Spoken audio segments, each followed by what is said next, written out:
A major pipeline burst along the Salauli-Bali water supply line at Nave Bandh, Kunkolim led to the wastage of thousands of liters of water. Authorities are working to restore the supply and repair the damaged section.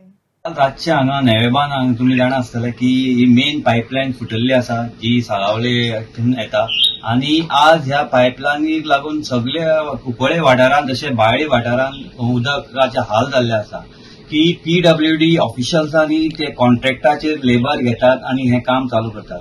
हांव म्हणटा की ताणें तेंचे बरोबर तांचो एक field manager किंवा एक सुपरवायझर थंय आसपा जाय. ते वर्कर असतात, मायग्रंट असतात आणि तांकां मेन म्हटल्यार तांकां कांय खबर आसना आणि ती JCB लावन ही मेन पायपलायन फुटल्ली आसा तुमी पयली आसतली ती आणि त्या खातीर हे सगळे हाल जाल्ले आसता. म्हाका सरकारा लागीं हांव मागतां की बेगींतल्या बेगीन ही रिपेर करून घेवची की सगळे कुंकळे वाठारांत तशें बाळ्ळी वाठारांत उदकाचे हाल जाल्ले आसा आणि तशेंच मुखार जी कामां आसता तेन्ना तेणी सुपरवायझर दवरचो जेणे करून ही परत हे पायपलायन फुटतात हे निग्लिजन्स जाता, हे मॅन मेड एरर जाता, हे मुखार जावची न्ही अशी आमची मागणी आसा.